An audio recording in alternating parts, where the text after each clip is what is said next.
He called me the waiter at my daughter's wedding. Then someone yelled what I really am. At my own daughter's wedding, my new son-in-law raised his glass, looked me dead in the eye, and said, "And this lovely lady? She's just the waiter." Everyone laughed. Seconds later, someone in the crowd screamed, "She's on TV." And just like that, he dropped his champagne. But that was just the beginning of his humiliation. I wasn't wearing designer. I didn't flash diamonds.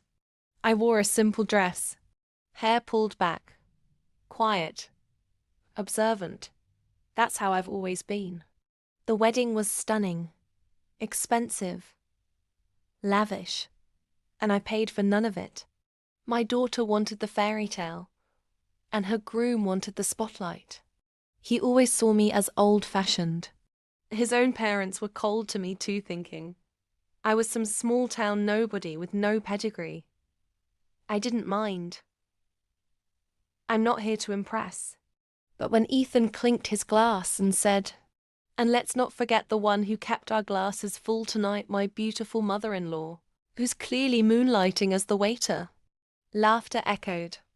My daughter looked away, embarrassed. I simply smiled, because I knew something they didn't. Before retirement, I was an international investigative journalist, Emmy Award-winning. My exposures brought down corrupt CEOs, criminal politicians, you name it.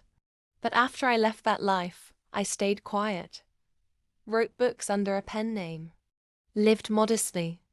Except one of my documentaries, The Groom Who Lied, had recently been added to a popular streaming platform. Millions were watching it, including one of the wedding guests. Right after Ethan's "waiter" comment, a young woman gasped and shouted, "Wait, she's on TV. That's Eleanor Stone." The room went dead silent. All eyes turned to me. Ethan blinked, confused. "Who?" Another guest pulled out their phone, typing furiously. Then came the gasps. "She exposed that senator in D.C. Didn't she go undercover in Eastern Europe? Wait, her book was a bestseller." Ethan turned pale. His glass slipped from his fingers and shattered on the floor. But here's the part he'll never forget. I pulled a small envelope from my purse and handed it to him. "Since you enjoy public performances, I thought I'd return the favor." Inside, photos and records. You see, a few weeks before the wedding, I had done some digging. Old habits die hard. I found out Ethan had been siphoning money from his tech startup, hiding it in crypto wallets under fake names. Even worse, he'd signed a prenup that voids everything if he's ever caught in fraud. Guess who had just CC'd her lawyer with the evidence? My daughter stared at him, devastated. The crowd turned from admiration to disgust. He tried to speak. I just sipped my champagne and walked away. If you've ever been underestimated, overlooked, or laughed at, this channel is for you.